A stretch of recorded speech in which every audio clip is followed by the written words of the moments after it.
এদেরকে আমার দাদারে শুনতাম বলতো কাবলিওয়ালা বলতো। কি বলতো? এদেশে আসতো জায়নামাজ তসবি ছড়া খেজুর টেজুর বিক্রি করার জন্য। এরা জেলে পাড়ার লোক ছিল, আরব সাগরের তীরবর্তী এলাকার মানুষ। সাগরের মাছ মেরে এরা জীবন ধারণ করতো। আল্লাহ এদেরকে তেলের খনি দিলেন, গ্যাসের খনি দিলেন, এখন তারা বড় বড় টাওয়ার বানায়। আছে না নাই? বুর্জ আল খলিফা, কি উঁচা বিল্ডিং, 828 মিটার উঁচু। জেদ্দা আছে 1000 মিটার উঁচু কিংডম টাওয়ার। তাইওয়ানে আছে তাইপেডাং টাওয়ার 101 তলা। মালয়েশিয়া আছে পেট্রোনাস টুইন টাওয়ার 88 তলা। চায়নাতে আছে সাংহাই টাওয়ার, একটার পর একটা টাওয়ার। প্রতি বছর অ্যানাউন্স করতেছে যে ওদেরটা আছে আমাদেরটা বড় বানাবো। কাতার কয় ওরা বানাইলে আমরা পারবো না কেন, আমরা বানাবো আরো বড়। আছে না নাই? শাগালাত কুমুত তাকাসুর, যে আরো লাগবে, আরো বড় হতে হবে, এই টেন্ডেন্সি মানুষকে আখিরাত থেকে একেবারে গাফেল বানিয়ে দিয়েছে। চিল্লায় বলেন ঠিক কিনা? টাকার পাহাড় বানাতে চায়, দরকার থাকলেও চায়, না দরকার থাকলেও চায়। বর্তমান পৃথিবীর সবচেয়ে ধনী লোকটার নাম জানেন? কি নাম? হ্যাঁ, বিল গেটস। ওর যে কত টাকা ও নিজেও জানে না। ওর পকেট থেকে যদি $100 একটা বান্ডিল পড়ে যায়, এটা তুলতে ওর যত সময় লাগবে, ও না তুলে যদি হেঁটে, যে আইডিয়া নিয়ে হাঁটতেছিল ওইটা নিয়ে হাঁটে, ওদিকে আরো বেশি ইনকাম হয়ে যাবে। এত টাকা তার, এটা তোলার সময় তো তার নাই। ওয়ারেন বাফেট নাম শুনছেন? হাজার হাজার কোটি ডলারের মালিক। Prince Walid bin Talal, Saudi ধনকুবের নাম শুনেছেন? ওর একটা বিমান আছে, প্রাইভেট জেট প্লেন। এই বিমানটার 70% মেড অফ গোল্ড। বিমানের 70% স্বর্ণ দিয়ে বানানো। গত কয়েক বছর আগে আমি ব্রুনাই গিয়েছিলাম।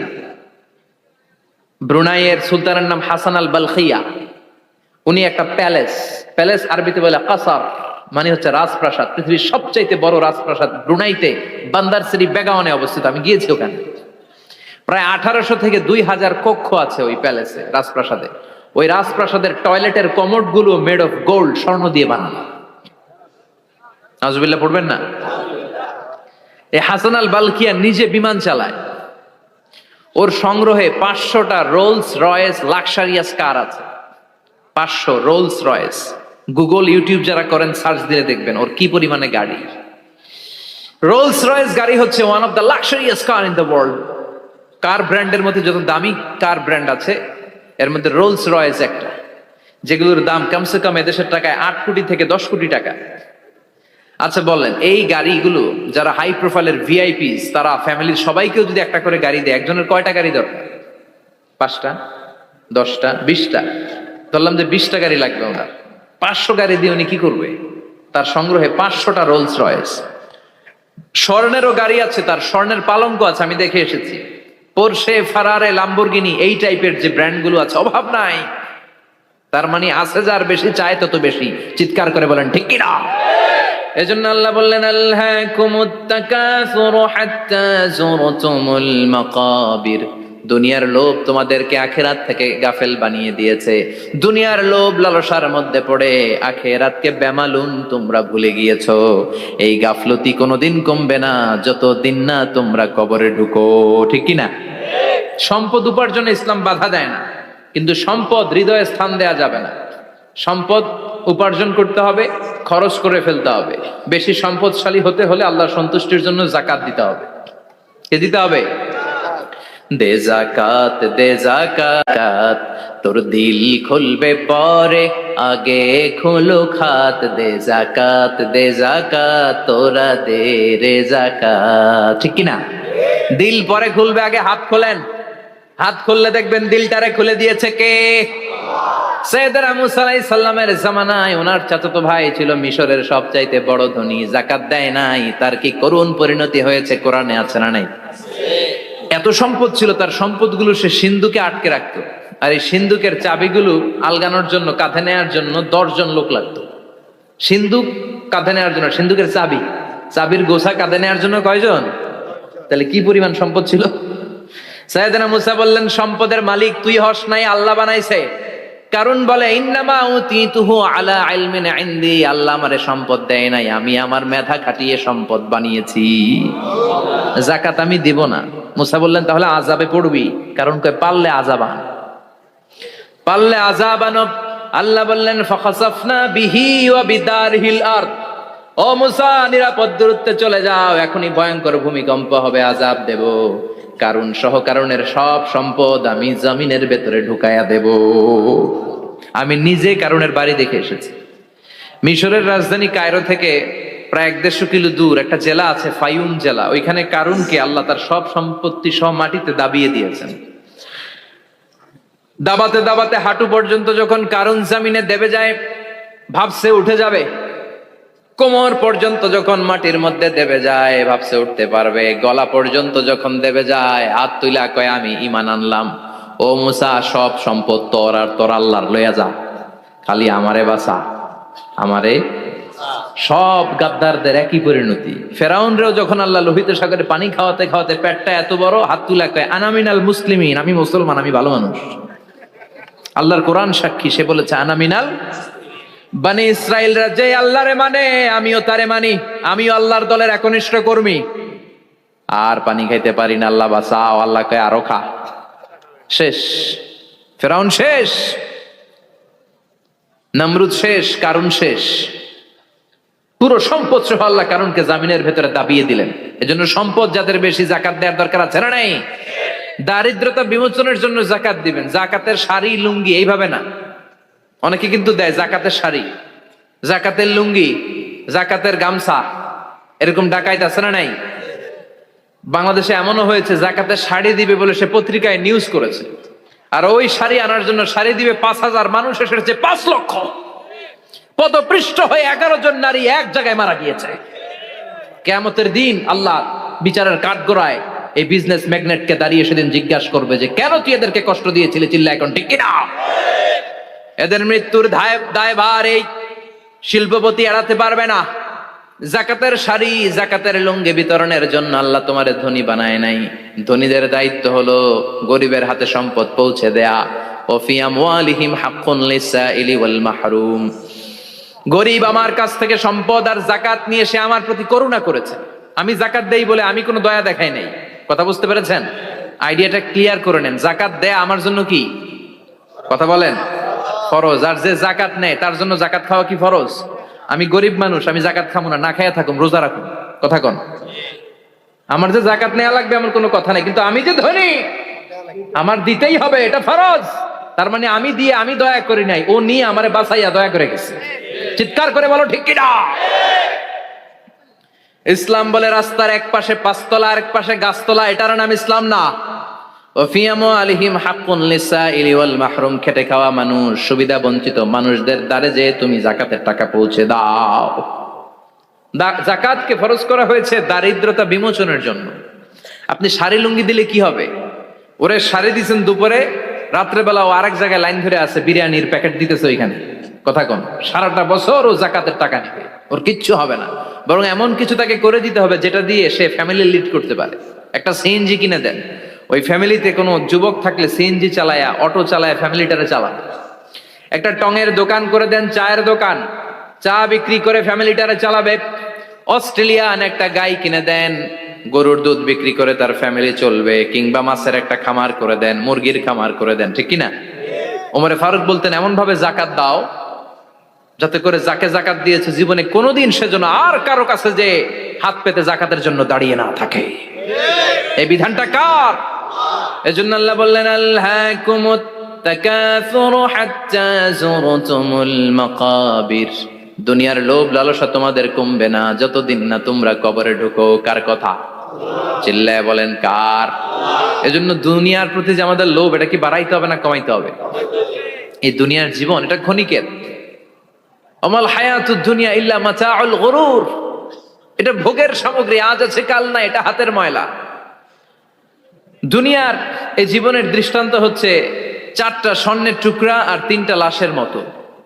স্বর্ণের টুকরা 4টা, চিৎকার করে বলেন তো কয়টা? লাশ 3টা, জোরে বলেন কয়টা? অনেক অনেক আগের যুগের 3 জন যুবক জীবিকার তাগিদে তারা বের হয়েছে কর্মসংস্থান করে খাবে। পথিমধ্যে তারা গুপ্তধন পেয়েছে, স্বর্ণের বার পেয়েছে, তো বড় বড় 4টা পেয়ে তারা মহা খুশি। আমাদের আর কাজ করা লাগবে না, এগুলো বেচে আজীবন খাবো, সুখে থাকবো। তো তিনজন মিলে বললো 4টা স্বর্ণের টুকরা তিনজনের মধ্যে ভাগ করে দেওয়ার আগে একজন এক কাজ কর, বাজার থেকে কিছু রুটি নিয়ে আয়, খুব ক্ষুধা লেগেছে, খেয়ে নেই। একজনের রুটি আনতে পাঠিয়ে দুইজন মিলে ভাবে ওইটারে যদি মেরে ফেলতে পারি তাহলে তো তোর আর আমার মধ্যে কোনো ঝামেলা নাই। স্বর্ণের টুকরা কয়টা? তুই নিবি 2টা, আমি নেব 2টা। আর যেটারে রুটি আনতে পাঠাইছে ওইটা মনে মনে ভাবতেছে রুটির মধ্যে বিষ মিশাই নিয়ে যাব। কি মিশাবো? বিষ খাইয়া ওইটা শেষ, সবগুলো আমার। তো বিষ মিশায় নিয়ে আসছে, আর আগের পরিকল্পনা অনুযায়ী এই দুইজন মিলে তাকে নৃশংসভাবে হত্যা করেছে। হত্যার পরে কয় প্রচন্ড ক্ষুধা লাগছে, লো আগে খাইয়া লই। দুইজন মিলে বাজার থেকে আনা বিষ মাখানো রুটি খেয়ে ওই 2টাও শেষ। স্বর্ণের জায়গায় স্বর্ণ পড়ে আছে, স্বর্ণগুলো নেয়ার মতো মানুষ আর নাই, ঠিক কিনা? এজন্য মানুষের এই চাহিদা কমবে না। বিষ্ণু বলেন লাউ আন্না লিকুল্লি ইবনে আদম ওয়াদিয়ান মিন যাহাব আহাব্বা আই ইয়াকুনা ইলাইহি ওয়াদিয়ান। আল্লাহ প্রত্যেককে, আমাদের প্রত্যেককে যদি একটা করে স্বর্ণের পাহাড়ের মালিক বানিয়ে দেয়। কয়টা করে পাহাড় দেখছেন কোনোদিন? কই দেখছেন? চিটাং গেছিলেন? এই চট্টগ্রামে গেলে দেখা যায় কি পাহাড়। এই একটা পাহাড় স্বর্ণের, এক একটা স্বর্ণের পাহাড়ের মালিক যদি আমাদের এক একজনকে বানায় দেয়া হয়, এরপর আমরা চাবো আরেকটা স্বর্ণের পাহাড়ের মালিক কেমন করে হওয়া যায়। আচ্ছা বলেন তো, একটা স্বর্ণের পাহাড় আমার 14 পুরুষ বিক্রি করে খাইলেও শেষ করতে পারবো এটা? তো আরেকটা কেন লাগবে আমার?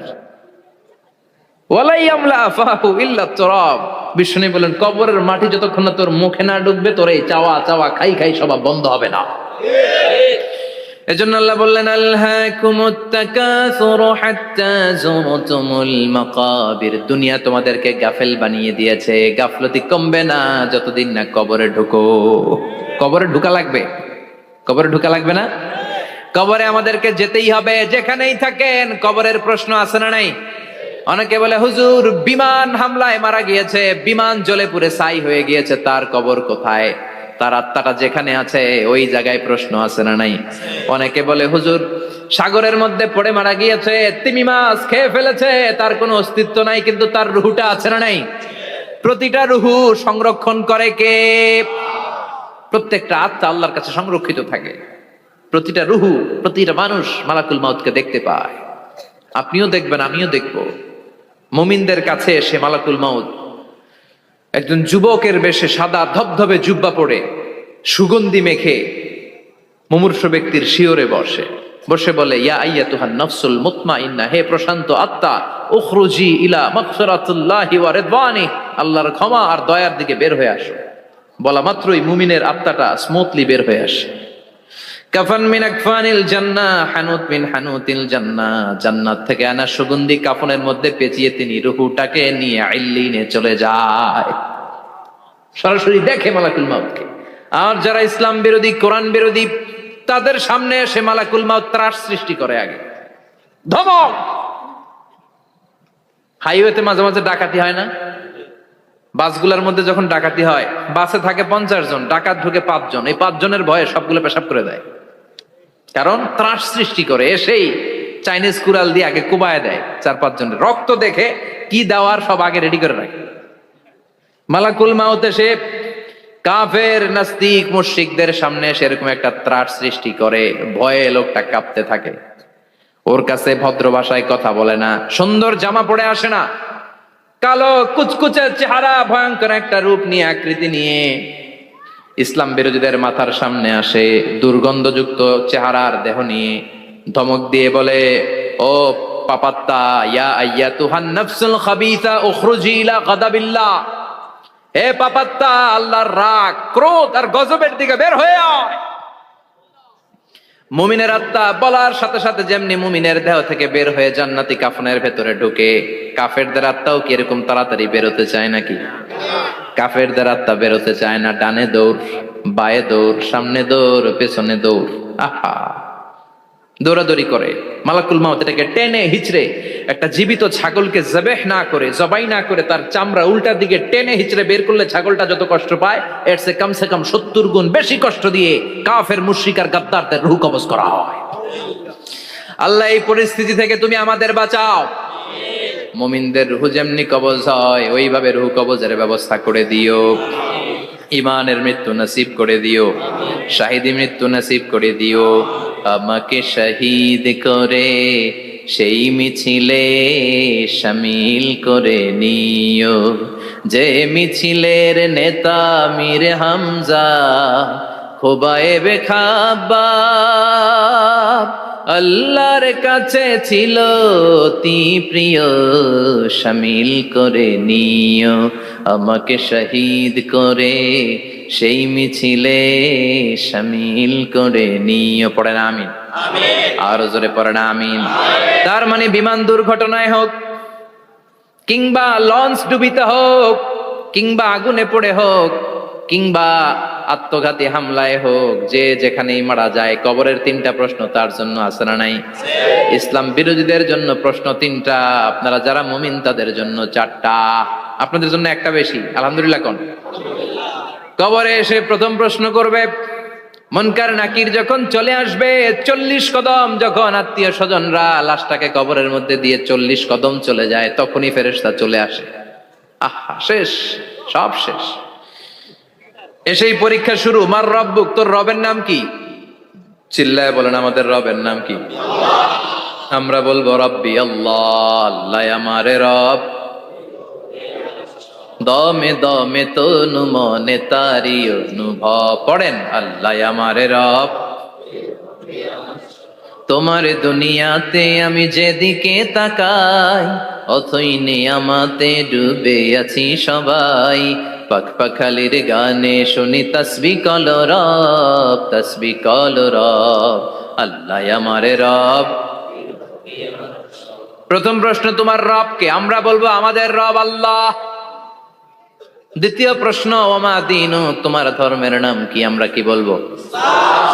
তৃতীয় প্রশ্ন, বিশ্বনবীর চেহারা দেখিয়ে বলা হবে আতারিফু হাদার রাজুল, এই লোকটারে চিনো নাকি? আমরা বলবো চিনি, আমাদের প্রাণের নবী। ঠিক কি না? চাঁদের চেয়ে সুন্দর তুমি নবী আমার কামলিওয়ালা, দু জাহানের বাদশা তুমি প্যারা নবী সাল্লে আলা, চাঁদের চেয়ে সুন্দর তুমি নবী আমার কামলিওয়ালা। ঠিক কি না? তিনটা প্রশ্নের যথাযথ উত্তর যখন দিয়ে দিলেন, আপনার জন্য অতিরিক্ত আরেকটা প্রশ্ন করা হবে, ওয়ামা ইলমুক, তোমার নলেজ কি? তিনটা প্রশ্নের উত্তর যে তুমি করতে পারলা, কিভাবে পারলা, কেমনে জানলা? নকল করে বলছো নাকি জেনে বুঝে আসছো? নকল হয় না? এখন তো পরীক্ষা চলতেছে বোধহয়। কি পরীক্ষা? এসএসসি পরীক্ষা। নকল হয়? কৃষ্ণপুরে নকল নাই না? এখন মনে হয় এগুলো একটু কমছে। একটা সময় ছিল অনেক নকল হইতো। পাঞ্জাবের ভিতরে নকল, পকেটে নকল, টুপির ভিতরে নকল, মৌজার ভিতরেও নকল, এমনকি মেয়েরাও নকল করে পরীক্ষার হলে। আছে না নাই? স্কেলের মধ্যে লিখে নিয়ে যায়, হাতের মধ্যে লিখে নিয়ে যায়, ওড়নায় লিখে নিয়ে যায়, কাপড়ে লিখে নিয়ে যায়। আছে না নাই? ফেরেশতারা বলবে নকল করছো নাকি? কেমনে জানলা? তিনটা প্রশ্নের উত্তর তুমি কেমনে বললা? আল্লাহ তোমার রব, ইসলাম তোমার ধর্ম, এই লোকটা বিশ্বনবী, কেমনে চিনলা? আপনাকে তখন বলতে হবে আমি কোরআন থেকে শিখেছি, আমি হাদিস থেকে শিখেছি, আমি ইসলাম জেনে বুঝে মেনেছি, আমি আন্দাজে কোথাও ঘুরি নাই। চিল্লা এখন ঠিক কিনা? আপনাকে বলতে হবে, এজন্য শিখতে হবে, প্রতিনিয়ত ইসলাম সম্পর্কে জানতে হবে, আখের গোছাতে হবে, জীবনটাকে আলোকিত করতে হবে। চিল্লায় বলেন ঠিক কিনা? চারটা প্রশ্নই যখন হয়ে গেল, ফেরেশতারা বলবে আহলান ওয়া সাহলান ওয়া মারহাবান বিক, খোশামদেদ, কংগ্রাচুলেশন, খোশামদেদ, কংগ্রাচুলেশন, সব প্রশ্নের উত্তর তুমি পেরেছো। ফায়ুফসাহু লাহু কবরুহু ৭০ যিরান, আপনার কবরটারে ৭০ হাত লম্বা করে দেয়া হবে। ওয়া ইফতাহু লাহু বাবুন ইলাল জান্নাহ, আপনার কবর থেকে জান্নাতের দিকে দরজা খুলে দেয়া হবে। ওয়া ইউলবাসু মিন লিবাসি আহলিল জান্নাহ, জান্নাতের দুইটা রেশমি কাপড়ের পোশাক এনে আপনারে পরিয়ে দেয়া হবে। আর বলা হবে নাম কানাউমিলা আরুস, ঘুমাও, sleep, you should get some sleep now, তোমাকে লম্বা সময় পাড়ি দিতে হবে, ঘুমাও। কানাউমিলা আরুস, যেমনি বর বাসর রাতে আরামসে ঘুম দেয়, বাসর রাতে যেমনি বর কনেকে নিয়ে মধুর ঘুম দেয়, তুমিও ঘুমাও, কেউ তোমার ঘুম ভাঙবে না। মালাক ইসরাফিলের কিয়ামতের জন্য ইসরাফিলের সিংহায় যে ফুৎকার আছে, ওই ফুৎকার ছাড়া কোনো কিছুই তোমার ঘুম ভাঙাতে পারবে না। আলহামদুলিল্লাহ পড়েন। আল্লাহ আমরাও যেন 4টা প্রশ্নের উত্তর দিয়ে লম্বা একটা ঘুম দিতে পারি, পড়ে না আমিন। ওয়াম্মাল কাফির ওয়া আহলুশ শিমাল, আর ইসলাম বিরোধী যারা, তাদের সামনে আসবে মালাকান আসওয়াদান আজরাকান, কৃষ্ণ বর্ণের দেহ, নীলাভ বর্ণের দুটো চোখ, গায়ের রং কালো, চোখের রং নীল। দেখতে কেমন লাগে? আলিফ লাইলার ভূতের মতো। কথা কন। গায়ের রং কালো, চোখের রং নীল। ফেরেশতা দুইটা আসবে, এসে ত্রাস সৃষ্টি করবে, এসে বলবে, বল তোর রবের নাম কি? মার রব্বুক। ইসলাম বিরোধী মুশরিক কাফের নাস্তিক এরা বলবে, আমি জানি না আমার রবকে, আমি জানি না, আমি তো আজীবন শুধু চেয়ার করেছি, মদ খেয়েছি, আমি ধর্ষণে সেঞ্চুরি করেছি দুনিয়ার বুকে, আমি টেন্ডারবাজি করেছি, চাঁদাবাজি করেছি, আমি মাস্তানি করেছি, আমার দাপটে এলাকার ইসলাম প্রিয়রা বাসায় ঘুমাতে পারে না। আমি ছিলাম টেন্ডারবাজ, আমি ছিলাম গডফাদার, সন্ত্রাসীদের লিডার, আমি ছিলাম ডন 1 2 3 সব, আমি ছিলাম ডনের ডন, আমি ছিলাম মাস্তান রংবাজ। রব টব কি আমি তো জানি না। লাদ্রি লাদ্রি, আমার জিজ্ঞেস করো না। আবার প্রশ্ন করা হবে, ওয়ামা দীনুক, তোর ধর্মের নাম কি? বলবে লা আদরি, আমার কোনো ধর্ম নাই, আমার কোনো ধর্ম নাই, আমি শুধু মৌজ মাস্তিতে ছিলাম, আমি আনন্দ ফুর্তি করেছি, ইসলাম নিয়ে আমার মাথা ব্যথা ছিল না, আজীবন ইসলামরে আমি বাস দিয়েছি। চিল্লায় বলেন ঠিক কিনা? ইসলাম বিরোধীদের সাথে ছিল আমার চলাফেরা, আমার সব সাঙ্গ পাঙ্গ ছিল গুন্ডা বদমাশ ইসলাম বিরোধী। রব কি, ইসলাম কি, এগুলো আমি জানি না। আমার এগুলো জিজ্ঞেস করো কেন? ধর্ম কি আমি জানি না, আমি কিচ্ছু মনে করতে পারছি না। 3 নাম্বার প্রশ্ন করা হবে, আতা আরিফু হাদার রাজুল, দেখো তো এই লোকটারে চিনো কিনা? কয় না, চিনি না, তবে মনে হয় এই লোকটারে দুনিয়ার বুকে আমি গালি দিতাম, এই লোকটার বিরোধিতা করতাম, ব্লগের মধ্যে এই লোকটার ব্যাপারে কুৎসা রটনা করতাম, এই লোকটার কার্টুন বানিয়ে আমি হিংসা ছড়িয়ে দিতাম, এই লোকটার ব্যাপারে আমি এলাকার মধ্যে অপপ্রচার চালাতাম। ফেরেশতারা বলবে, তাই? এই ছিল তোর ডিউটি? দাঁড়া, এখনই আমাদের খেলা শুরু, এখনই শুরু। ফায়ুতরাকু বিমাতারিকা মিন হাদিদ, লোহার একটা হাতুড়ি দিয়ে মাথা থেকে পা পর্যন্ত পিটানো হবে, পিটিয়ে ওর গোশতর হাড্ডিগুলোকে থেতলে ফেলা হবে। ওয়ায়ুকালু লিল আরদি ইলতাইমি, কবরের 2 পাশের মাটিরে বলা হবে, এবারে 2 দিক থেকে তোরা চাপ দে। চাপ দেয়া হবে, ধাক্কা ধাক্কি করেও সে সুবিধা করতে পারবে না। মাটি আস্তে আস্তে আস্তে আস্তে দেহের 2 দিকে লেগে এমন জোরে 2টা চাপ দিবে, ফাতাখতালিফা আদলাউহু, তার ডান পাশের পাজরের হাড্ডি বাম দিকে ঢুকে যাবে, বাম দিকের হাড্ডি ডানে চলে যাবে। বিশ্বনবী বললেন, এই হাতুড়ি দিয়ে পিটানোর শাস্তি, কবরের চাপ দেওয়ার শাস্তি চলতেই থাকবে হাত্তাল কিয়ামা, কিয়ামত পর্যন্ত। আল্লাহ এই কবরের শাস্তি থেকে আমাদের বাঁচাও। আমরা এই আযাব পেতে চাই না, আমরা যেন ঠিকভাবে কবরের 4টা প্রশ্নের উত্তর করে দিয়ে লম্বা ঘুম দিতে পারি। আল্লাহ তুমি তৌফিক দাও। এজন্য আল্লাহ বললেন, গোলাম দুনিয়া নিয়ে পাগল হয়ে থেকো না, এই দুনিয়ার জীবন আসল জীবন নয়, আসল জীবন হলো কবরের জীবন। জোরে বলেন ঠিক কিনা? এই জন্য মাঝে মাঝে কবরে যাবেন, কবরস্থানে দাঁড়িয়ে চিন্তা করবেন, এই জায়গায় আমারও আসতে হবে।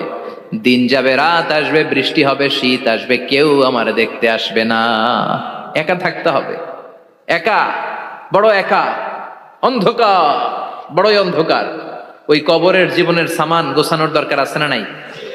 ওই কবরে সুখে শান্তিতে থাকতে চাইলে নামাজ পড়ার দরকার আছে না নাই? কোরআন পড়ার দরকার আছে না নাই? ছেলে মেয়েগুলোরে মানুষের মতো মানুষ করার দরকার আছে না নাই? আবার বিশ্বনবী বললেন, মান ক্বালা লা ইলাহা ইল্লাল্লাহ সিদকান মিন কলবিহি দাখালাল জান্নাহ, অন্তর থেকে একনিষ্ঠতার সাথে একবার যে লা ইলাহা পড়বে, ওই লোকটা জান্নাতে প্রবেশ করবে। তার অপকর্মের কারণে, তার পাপের কারণে হয়তো সে পানিশমেন্ট পাবে জাহান্নামে, কিন্তু ফাইনালি সব শেষে সে জান্নাতে ঢুকবে, ঠিক কিনা? সহিহ ইবনে হিব্বান আর মুস্তাদরাকে হাকিমের এক বর্ণনা, মুসা আলাইহিস সালাম আল্লাহকে প্রশ্ন করলেন, ইয়া আল্লাহ আল্লিমনি কালিমাতান আযকুরু বিহা ওয়া আদউ বিহা, আল্লাহ আপনি আমারে একটা কালিমা শিখান, একটা জিকির শিখান, যে জিকিরটা দিয়ে শুধু আমি আপনার জিকির করব, এই জিকির কেউ জানবে না, শুধু জানবো আমি আর আপনি। সুবহানাল্লাহ পড়েন। আল্লাহ বললেন ইয়া মূসা ইকরা লা ইলাহা ইল্লাল্লাহ, মূসা তুমি পড়ো লা ইলাহা। মূসা আলাইহিস সালাম বললেন আল্লাহ বলছি এমন জিকির যেটা আমি আর আপনি ছাড়া কেউ জানবে না। লা ইলাহা এটা তো জাতীয় জিকির, এটা তো ইন্টারন্যাশনাল জিকির, এটা তো সবাই জানে। আমি তো চেয়েছিলাম এক্সক্লুসিভ একটা। আল্লাহ বললেন মূসা লা ইলাহা ইল্লাল্লাহর চেয়ে শ্রেষ্ঠ জিকির আমার কাছে নাই। আমি আল্লাহর দেয়া সর্বশ্রেষ্ঠ জিকির হচ্ছে লা ইলাহা ইল্লাল্লাহ। লাউ তাদাউ লা ইলাহা ইল্লাল্লাহ ফি কাফফা ওয়াস সামাওয়াতু ওয়াল আরদু ফি কাফফা, ও মূসা সাত আকাশ সাত জমিন যদি দাঁড়িপাল্লার এক পাল্লায় রেখে দাও আর লা ইলাহা আরেক পাল্লায় রেখে দাও, লা রাজাহাত কাফফাতু লা ইলাহা ইল্লাল্লাহ, মুহূর্তেই লা ইলাহার পাল্লাটা ভারী হয়ে যাবে। এটা একটা বিপ্লবী বাণী, এটা ভিক্ষা করার বাণী নয়। জুমার নামাজের পরে একটা টাকা দিয়া যান, আমি গরিব ইনসান, আছে না নাই? আখিরাতে সওয়াব পাইবেন পাহাড়ের সমান। আর জিকির ধরে লা ইলাহা ইল্লাল্লাহ। অনেকে মনে করে এটা ভিক্ষা করার জিকির, কপাল পোড়া। আমরা ভিক্ষার সাথে এটাকে জুড়ে দিয়েছি। এটা একটা বিপ্লবী বাণী। এই বাণীর অর্থ, এটার ইম্পর্টেন্স, এটার সিগনিফিকেন্স আর তাৎপর্য যে বুঝে সে আল্লাহ ছাড়া কারো সামনে মাথা নত করতে পারে না। চিল্লা এখন ঠিক কিনা? তাফসীর ফি জিলালিল কুরআনের রচয়িতা সৈয়দ কুতুব শাহিদ, নাম শুনছেন? গোটা বিশ্বব্যাপী তার নাম আর ডাক। তিনি ফি জিলালিল কুরআন লেখে গোটা বিশ্বের যুবকদের অন্তর কাঁপিয়ে দিয়েছিলেন। এই সমাজে তিনি জাহালাত দেখে এই জাহালাতের বিরুদ্ধে কলম ধরেছেন আর যুগ শ্রেষ্ঠ তাফসীর রচনা করেছেন, তাফসীর ফি জিলালিল কুরআন। এটার অনেক ভাষায় ট্রান্সলেশন হয়েছে, বাংলায়ও পাওয়া যায়। খুব সম্ভব আল কোরআন একাডেমি লন্ডন এটা ট্রান্সলেট করেছে। তো উনি এই কালিমার পক্ষে থাকার কারণে, ইসলামী আন্দোলনের কারণে তৎকালীন প্রেসিডেন্ট জামাল আব্দুল নাসের ওনাকে ফাঁসি দেওয়ার আদেশ দিয়েছে, ফাঁসির কাস্টে ঝুলিয়ে মৃত্যুদণ্ডের অর্ডার করেছে।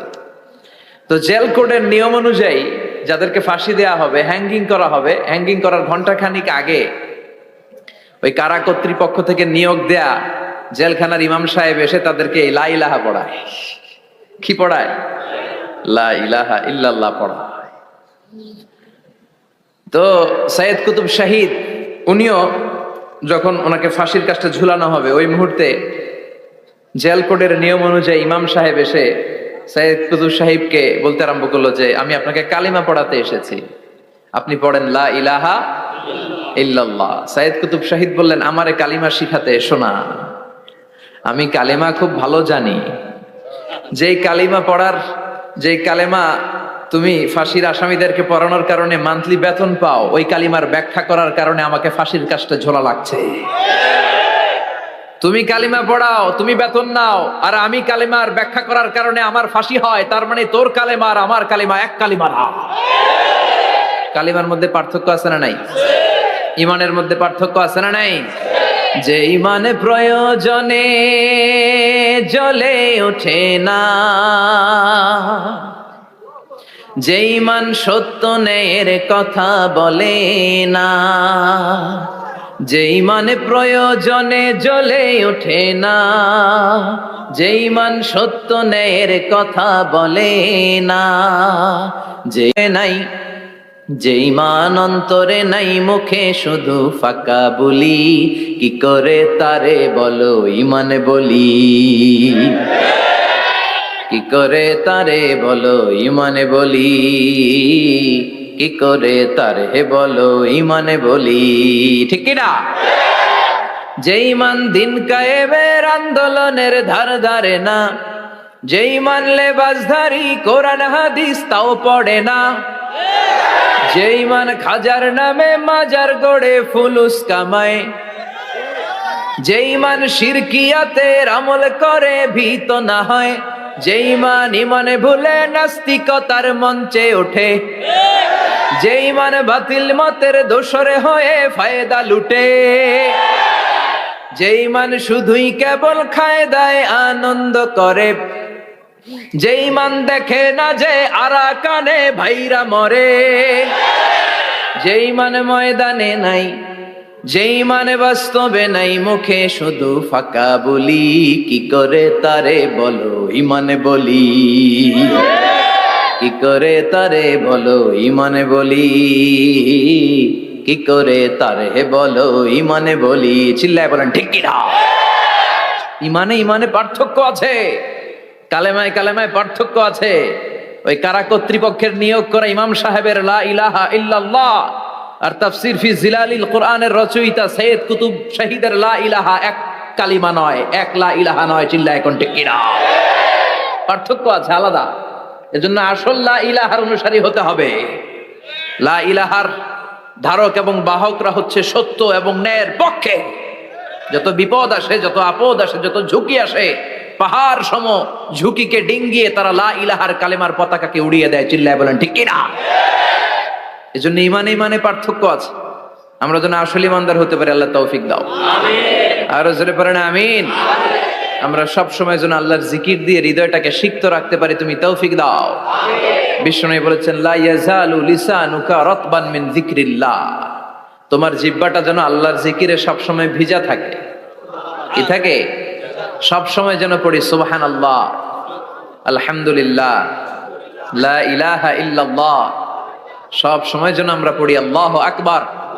বিষ্ণু বললেন আহাব্বুল কালাম ইলাল্লাহি আরবা। খেয়াল রাখবেন, আল্লাহর কাছে সবচেয়ে প্রিয় কথা চারটা। কয়টা? আহাব্বুল কালামি ইলাল্লাহি আরবা। আল্লাহর কাছে সবচাইতে প্রিয় কালাম হচ্ছে চারটা। লা ইয়াদুররুকা বিআইয়িহিন্না বাদাআতা।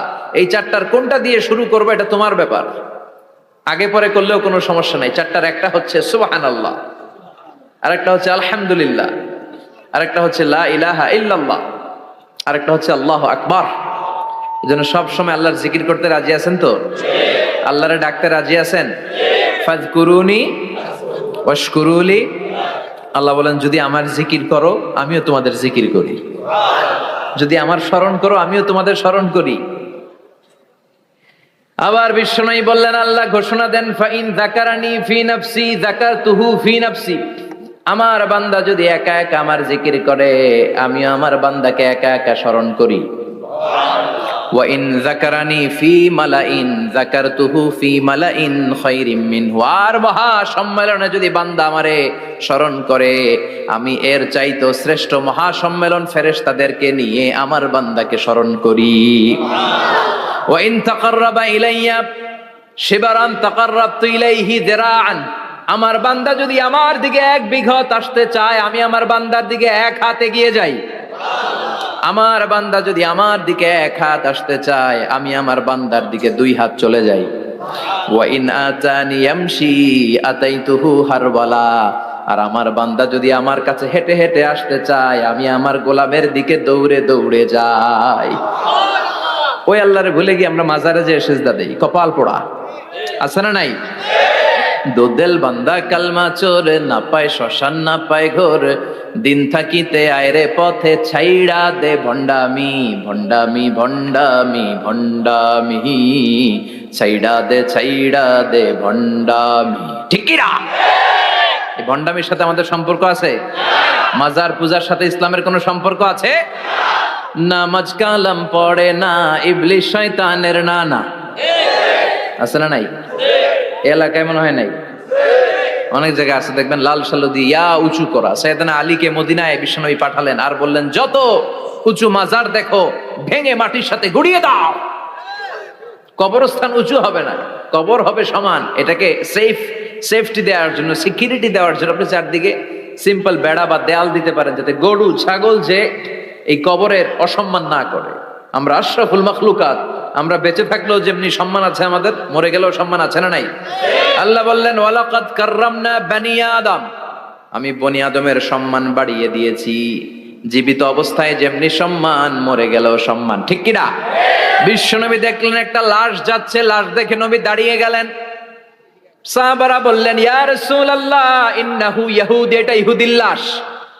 দাঁড়ালেন কেন? বসেন। বিশ্বনবী বললেন আওয়ালাইসাত নাফসান, এটা কি মানুষ না? এটা হোক না ইহুদি, হোক খ্রিস্টান, হোক নাস্তিক, এটা তো মানুষ। আমি তো মানুষকে সম্মান দিয়েছি। I have dignified the status of the sons of Adam. আমি বনি আদমের সম্মানকে বাড়িয়ে দিয়েছি। সবার উপরে মানুষ সত্য, তাহার উপরে নাই। এজন্য কবরকে সিকিউরিটি দিতে হবে, কিন্তু গম্বুজ বানানো যাবে? লাল সালু দেয়া যাবে? মাজারে আগরবাতি দেয়া যাবে? মোমবাতি, মশারি, অনেক মাজারের উপরে লম্বা মশারি টাঙানো আছে না নাই? ওর বাবারে মশাই কামড়ায়, কত বড় ডাকাত। তো মশাই যদি নিজ থেকে তাড়াইতে না পারে, ও তোমারে কি করবে? কথা বলেন। মশা তাড়াতে পারে না নিজের গা থেকে, তোমারে কি বাঁচাবে? দেখবেন যে লোকটা মাজারে মশারি দেয়, ওর বাবার ডেঙ্গু জ্বর, ওর বাপেরে মশাই খায়, ওর মারে মশাই খায়। গোটা বিশ্বের সবগুলো আল্লাহর ওলি যদি একটা গ্লাসের পানিতে ফু দেয়, আর আপনার মা যদি আপনার মাথার মধ্যে হাত বুলিয়ে দেয়, আপনার মা যদি আপনার বুকে একটা ফু দিয়ে দেয়, সব পীর সাহেব একদিকে, মায়ের দোয়া আরেকদিকে, মায়ের দোয়া মুহূর্তে আবার আল্লাহর আরশে পৌঁছে যাবে। এজন্য বিশ্বনবী বলতেন সালাসু দাওয়াতিন মুস্তাজাবা, তিনটা দোয়া আল্লাহ কবুল ফিরিয়ে দেন না। এক নম্বরে হচ্ছে দাওয়াতুল মুসাফির, সফর অবস্থায় দোয়া করলে কবুল করে কে? আল্লাহ। দুই নম্বরে দাওয়াতুল মাজলুম, অত্যাচারিত ব্যক্তির দোয়া কবুল করে কে? আল্লাহ। তিন নম্বরে দাওয়াতুল ওয়ালিদাইনি লিওয়ালাদিহি, মা বাবা যখন হাত তুলে ছেলে মেয়েদের জন্য আল্লাহর কাছে দোয়া করে, ওই দোয়াটাও কবুল করে কে? আল্লাহ। মাজারে মশারি দিবেন, লাল শালু দিবেন, আগরবাতি, মোমবাতি, কোন মানত? মাজারে মানত করা যায় না। ইন্নী নাযারতু লিররহমানি সাওমা, মানত করতে হয় রহমানের নামে, মানত হবে একজনের নামে। চিল্লায় বলেন তিনি কে? আল্লাহ। এজন্য মাজারে কিছু দেয়া যাবে না। এই ভণ্ডামি গোটা বাংলাদেশ ব্যাপী, আমরা বলে যাচ্ছি যতটুকু শুধরানোর শুধরাবে। হেদায়েত দেওয়ার মালিক একজন, চিল্লায় বলেন তিনি কে? আল্লাহ। অনেক পীর আছে এরকম ভণ্ড পীর, সারা বছরে নাকি একবারও গোসল করে না, 365 দিনে ওর গোসলের রুটিন একদিন, আর ওই একদিনের গোসলের পানি মুরিদরা সব খাইয়া শেষ করে ফেলায়। নাউজুবিল্লাহ কইবেন না? নামাজ কালাম পড়ে না, ইবলিস শয়তানের নানা, ধর্মের একখান খুঁটি ধইরা কয়দিন করবা হয়রানি। ভণ্ডামি ভণ্ডামি ভণ্ডামি, ছাইড়া দে ভণ্ডামি। দোদেল বান্দা কালমা চোর, না পায় শ্মশান না পায় ঘোর, দিন থাকিতে আয়রে পথে ছাইড়া দে ভণ্ডামি। ভণ্ডামি ভণ্ডামি ভণ্ডামি, ছাইড়া দে ভণ্ডামি। চিল্লায় বলেন ঠিক কিনা? এগুলোর সাথে আমাদের কোনো সম্পর্ক নাই। ইসলাম হচ্ছে সহজ। আদ-দীনু ইউসরুন লা উসরা ফি, আদ-দীনু ইউসর, দিন সহজ। এত জনের কাছে যাওয়া লাগবে না, আপনি ওই জেলায় যে ওই মাজারে মানত করা লাগবে না, আপনার সিলেটে যাওয়া লাগবে না, আপনার খানজান আলীর কাছে যাওয়া লাগবে না, আপনার কোথাও যাওয়া লাগবে না। আপনি বাড়ির পাশের মসজিদে পড়ে সেজদা দেন, মুহূর্তে দোয়া কবুল করে নিবে কে? আল্লাহ। রব্বুল আলামিন বলে, গোলাম আমারে ডাকস না কেন? তোর ডাকে সাড়া দেওয়ার জন্য আমি 24 আওয়ার্স রেডি। দুনিয়ার বুকে কোনো বিষয় নিয়ে যদি আমরা বারবার যাই, দুনিয়াতে লোকজন রেগে যায়, ঠিক কিনা? আমি ওনার কাছে গেলাম, ভাই আজকে একটা বিপদে পড়ছি, 500 টাকা দেন, দিয়ে দিল। এরপরের দিন আবার গেলাম, দিল। পরশু দিল, তরশু গেলে শেষা দিয়ে দিবে, একটা মাইট দিয়ে দিবে, ঠিক কিনা? কি পাইছো তুমি? প্রতিদিন 500 টাকা। বারবার কোন একটা ইস্যু নিয়ে কারো কাছে যাওয়া যায় না, এটা লজ্জার বিষয়, ঠিক কিনা? কিন্তু আল্লাহর বিষয়টা উল্টো। সুনানে তিরমিজির বর্ণনা, ইন্নাহু মান লাম ইয়াসআলিল্লাহ ইয়াগদাব আলাই, কোন বান্দা যদি কোনো বিষয় নিয়ে, কোনো ব্যাপার নিয়ে আল্লাহর কাছে বারবার না চায়, না যায়, আল্লাহ তার উপর রেগে যায়। এজন্য আল্লাহর কাছে বারবার চাওয়ার দরকার আছে না নাই? আপনার মনের জ্বালা যন্ত্রণা পূরণ করে দিতে পারে কে? এটার নাম তাওহীদ। এক আল্লাহ কেন্দ্রিক হওয়া, আল্লাহ সেন্টার্ড। আমাদের সবকিছু হবে আল্লাহ কেন্দ্রিক। বিপদে আপদে যে কোনো পরিস্থিতিতে সবার আগে কার কাছে যাব? এটার নাম তাওহীদ। এটার নাম তাওহীদেরই মুর্শিদ আমার মুহাম্মাদের নাম বলো, মুহাম্মাদের নাম। আল্লাহর নাম জপলে বুঝতে পারি আল্লাহরই কালাম বলো, মুহাম্মাদের নাম। ওই নামেরই রশি ধরে যায় আল্লাহর পথে, ওই নামেরই ভেলায় চড়ে ভাসি নূরের স্রোতে, ওই নামের বাতি জেলে দেখি আরশের মুকাম বলো, মুহাম্মাদের নাম। সবাই পড়েন, তাওহীদেরই মুর্শিদ আমার মুহাম্মাদের নাম বলো, মুহাম্মাদের নাম। আল্লাহর নাম জপলে বুঝতে পারি আল্লাহরই কালাম বলো, মুহাম্মাদের নাম। চিল্লায় পড়েন আমিন। সব সময় বিপদে আপদে কার কাছে যাবেন? আপনার বিপদ দূর করতে পারে কে? আপনারে অসুস্থ থেকে সুস্থ বানায় দিতে পারে কে? মনের জ্বালা যন্ত্রণা মিটাতে পারে কে? আল্লাহ ছাড়া কেউ পারবে? কোন মুফাসসিরে কোরআন আপনারে বাঁচাতে পারবে? কোন আল্লাহর ওলি বাঁচাতে পারবে? এমনকি আল্লাহর কোন পয়গম্বর কোন নবী আপনার কিচ্ছু করতে পারে? করতে পারে একজন, তিনি কে? কিনা আল্লাহ বলেছেন ওয়াকাযালিকা জাআলনাকুম উম্মাতান ওয়াসাতান লিতাকুনু শুহাদা আলান নাস, তোমাদেরকে হতে হবে উম্মাতান ওয়াসাতান, মধ্যমপন্থী উম্মাত, মাঝামাঝি থাকতে হবে। কিন্তু আমরা এদেশে মার্জিনালাইজ করে ফেলি, বুঝতে পেরেছেন? এক প্রান্তে চলে যায়, যারা চরমনায়ের মুরিদ অন্যদেরকে আর দেখা যাবে না, যারা শর্ষিনার মুরিদ এরাই সব, অন্যদিকে যাওয়া যাবে না, যারা জামাত ইসলাম অন্যদিকে আর যাওয়া যাবে না, যারা হেফাজতে ইসলাম অন্য কারোর মধ্যে আর হক নাই, যারা আহলে হাদিস এরা তো সব নিয়েই গেছে, সব হক সুন্নাহ এদের কাছে, কারো মুখের কোনো কথা এদের কাছে কোনো দাম নাই। আপনি যত হকের কথা বলেন এদের দলেই নাকি ঢুকতে হবে। তো আমার এই দেশে সুন্নি ভাইরা গালি দেয় আহলে হাদিস বলে, আবার আহলে হাদিসরা আমার গালি দেয় সুন্নি বলে, বুঝতে পেরেছেন?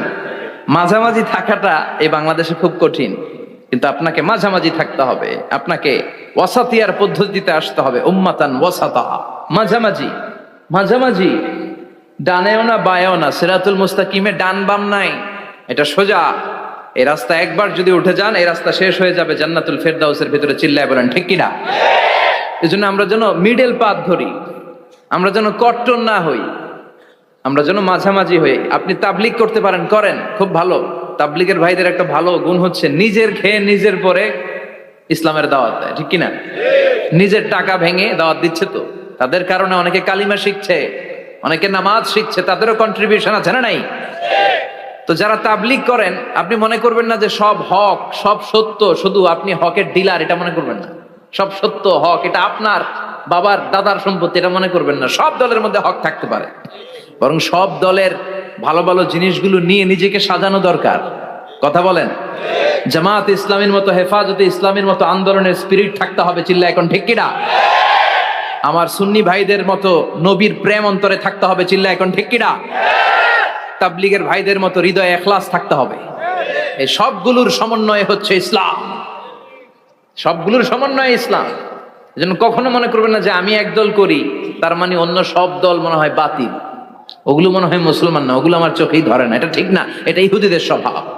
ইহুদিরা শুধুমাত্র হকের ডিলার মনে করতো নিজেদেরকে, ইহুদি ছাড়া বাকি কাউরে ওরা চোখে দেখতে পারতো না। এজন্য আমরা কি কট্টরপন্থী হব না মধ্যমপন্থী?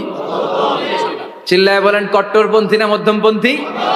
আল্লাহ আমারে যতদিন বাঁচিয়ে রাখা আমি মধ্যম পন্থার কথা বলেই যাব, up to my death. It's my mission, it's my vision. এটাই আমার লক্ষ্য, যে মধ্যম পন্থার ইসলামকে প্রমোট করা, যেটা বিশ্বনবীর ইসলাম, যেটা মদিনার ইসলাম, যেটার মধ্যে বাড়াবাড়ি নাই, ছাড়াছাড়ি নাই, ঠিক কিনা? আল্লাহ তুমি আমাদেরকে বুঝার তৌফিক দান করো। সূরার নাম হচ্ছে সূরাতুত তাকাসুর। চিল্লায় বলেন কি নাম? এই সূরার সেন্ট্রাল সাবজেক্ট ম্যাটার হচ্ছে we have to go back to our Lord. আমাদেরকে ফিরে যেতে হবে আমাদের রবের কাছে। আমরা কেউ আজীবন থাকতে আসি নাই, থাকতে পারবো আজীবন? দাদা চলে গেল, বাবা চলে গেল, মা চলে গেল, মামা চলে গেল, খালু চলে গেল, এরপর আমাদের টনক নড়ে না, তাই না? পাগল পাড়া হয়ে আছে এই পৃথিবীর জন্য। মরতে যে হবে এটা ভাববার সময়টুকু আমাদের নেই। আমরা ব্যস্ত আমাদের ক্যারিয়ার নিয়ে, আমাদের লাইফ নিয়ে, আমাদের সমাজ নিয়ে, আমাদের ফ্যামিলি নিয়ে, আমাদের সন্তান আর সম্পদ নিয়ে আমরা super busy. We are leading a very super busy life. We don't have even a single time to think about death. মৃত্যু নিয়ে ভাবার একটা মুহূর্ত আমাদের নাই। কিন্তু পৃথিবীর সবচাইতে সুনিশ্চিত বিষয় হচ্ছে মৃত্যু, ঠিক কিনা? The most certain thing in our life is death. আমাদের জীবনের সবচাইতে সুনিশ্চিত বিষয় হচ্ছে মরণ, মরবই আমরা। And the most uncertain thing in our life is the time of death. আর আমাদের জীবনের সবচেয়ে অনিশ্চিত বিষয় হচ্ছে মৃত্যুর সময়। আমরা জানি না মরবো, যে এটা জানি, জানেন না? কিন্তু কখন মরবো এটা জানি। এই সূরাটা আপনারে এই জিনিসটা জানান দিতে এসেছে যে দুনিয়ার সম্পদ, লোভ, লালসা এগুলো নিয়ে পড়ে থেকো না। এই যে আমাদের ফ্যামিলি, আমাদের বাচ্চা কাচ্চা, আমাদের এত টাকা পয়সার হিসেব, মাস শেষে বাড়ি ভাড়া, গ্যাসের বিল, এইটা সেটা, আপনি কি মনে করছেন যে আপনি চলে গেলে এগুলো থেমে থাকবে? কিছুই থেমে থাকবে না, সব চলবে আগের মতো, থাকবেন না আপনি। এজন্য শাহাদাত ফয়সাল ওনার ফেসবুকে সর্বশেষে লিখে গিয়েছিল, আমি হীন দুনিয়া, মানে এমন দুনিয়া যেটাতে আমি নাই, সব চলে, সকাল গড়িয়ে বিকেল হয়, শীত শেষে গ্রীষ্ম আসে, দিন শেষে রাত নামে, সব চলে, নাই শুধু আমি। চিল্লায় বলেন ঠিক কিনা? তো এজন্য এগুলি একটু ভাবেন। অনেক ব্যস্ত আমরা, এই দুনিয়ার পুরো জীবনটা এটা হচ্ছে লালসাময় একটা জীবন, লোভ, মরিচিকা, মায়াজাল। এই মায়াজালে আমরা আটকে আছি, ফলে মৃত্যুর কথা আমরা ভুলে গিয়েছি, পাগলের মতো ছুটছি, আরো টাকা লাগবে, আরো খ্যাতি লাগবে, আরো যশ লাগবে, আরো দাপট লাগবে আমার। এত টাকা দিয়ে কি হবে? এত সম্পদ দিয়ে কি হবে? এত ব্যস্ততা দিয়ে কি হবে তোমার? স্টপ, থামুন, অনেক হয়েছে, আন্না, থামুন। Take a rest, take a breath and think about death. Think that you have to go back to your Lord. একটু বসেন না, একটু ভাবেন যে আমাকে চলে যেতে হবে, চলে যেতে হবে। এই কোলাহল, এই ব্যস্ততা, এগুলো থাকবে, থাকবো না আমি। সাইয়েদনা ওমর ফারুক বলেছেন, মুতু ক্বাবলা আন তামুতু, মরার আগে একবার মরো। হাসিবু ক্বাবলা আন তুহাসাবু আলাইকুম, তোমার হিসাব নেওয়ার আগে তুমি একবার নিজের হিসাবটা করো না। কাগজ বের করে একটু লিখো না, কি কি ভালো কাজ করছিলা, যেগুলো দিয়ে নাজাতের ওয়াসিলা হতে পারে, 1 2 3, আর কি কি আকাম কুকাম করছো দেখো না, লিখে দেখো তোমার অবস্থাটা কি। মরার আগে একবার মরো। মরার আগে খাটের মধ্যে শুয়ে শটান করে চোখ বন্ধ করে একবার মরার ভান করে দেখেন কেমন লাগে। চোখটা বন্ধ করেন আর ভাবেন আপনি নাই, কি কি হতে পারে ভাবেন। আপনার ছেলে মেয়েরা কান্না জুড়ে দিবে, আপনার প্রাণের স্ত্রী বিলাপ শুরু করে দিবে, বন্ধু বান্ধবের চিৎকার আর মাতম, স্থানীয় এলাকার মসজিদে ঘোষণা, অমুক এলাকার নিবাসী অমুক ভাই অমুকের ছেলে অমুক দুনিয়ায় নাই। সব আত্মীয়রা চলে আসবে, ফেসবুকে স্ট্যাটাস দেয়া হবে, সবাই সবাইকে জানাবে বিকাল 4টায় অমুক হাই স্কুল ময়দানে আপনার জানাজা। ছুটে আসবে, সবাই ছুটে আসবে আপনাকে শেষ বিদায় দিতে, গুড বাই জানানোর জন্য, আল ওয়াদা, বিদায় জানাতে আসবে সবাই। 4 তাকবীর দিয়ে আপনার জানাজা হবে, অশ্রুসিক্ত জানাজায় আপনার বিদায় হবে। কাঠের খাটিয়ার মধ্যে করে কাঁধে তুলে আপনারে কবরে নেওয়া হবে, আগে থেকে খুঁড়ে রাখা কবরটার মধ্যে আপনারে বিছিয়ে দেয়া হবে, বাঁশের কচি দিয়ে তার উপরে মাটির চাপা দিয়ে সব চলে যাবে। ভাবেন না একবার চোখ বন্ধ করে, this is the circle of life, this is the nature of life. এটা সবার হবে, আমার হবে, আপনার হবে। এত মায়া, এত ভালোবাসা কই যাবে? কেউ থাকবে না, সবাই আপনার অন্ধকার কবরে রেখে দিয়ে চলে আসবে। উপরে বাঁশের কঞ্চি, তার উপরে মাটির চাপা, অন্ধকার আর অন্ধকার। এই অন্ধকার যেন শেষ হতে চায় না, শুধুই অন্ধকার, ঠিক কিনা? এজন্য আমাদের চলে যেতে হবে। দাদা গেল, চাচা গেল, মামা গেল, আমাদেরকেও যেতে হবে, জোরে কোন ঠিক কিনা? একদিন মাটির ভেতরে হবে ঘরে মন আমার, কেন বন্ধ দালান ঘর, প্রাণ পাখি উড়ে যাবে পিঞ্জর ছেড়ে,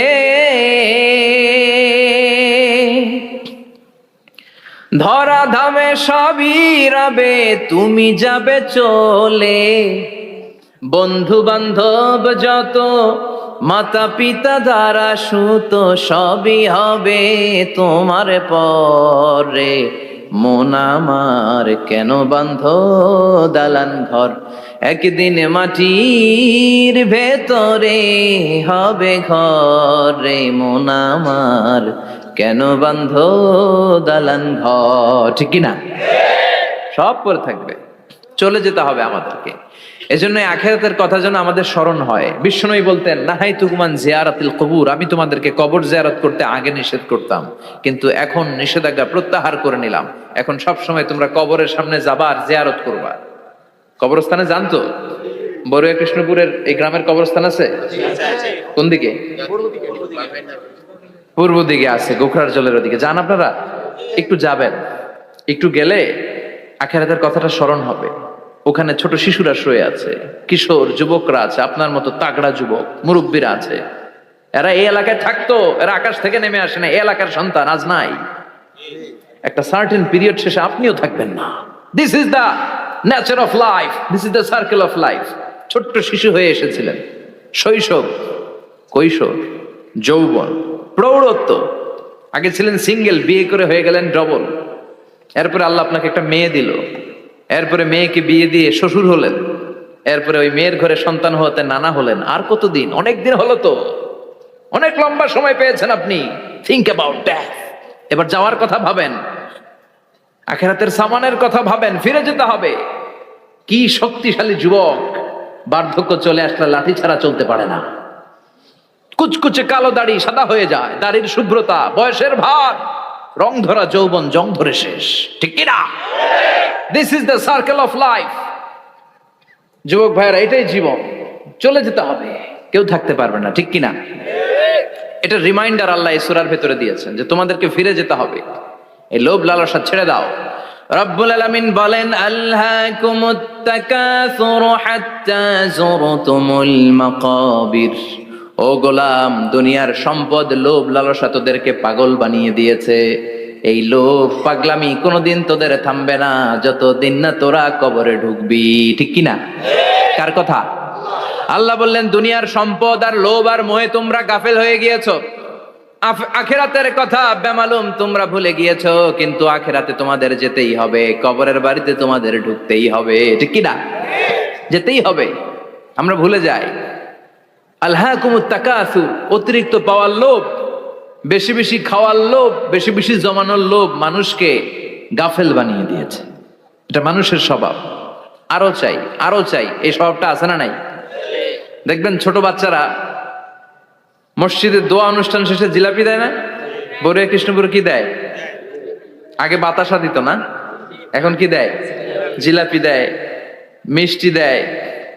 তো মসজিদের 2-3 গেট থেকে যদি দেয়, ছোট বাচ্চারা দেখবেন এদিক দিয়ে কয়েকটা নিয়ে আবার ওই গেটে লাইন ধরে। ওর হাত হলো ছোট।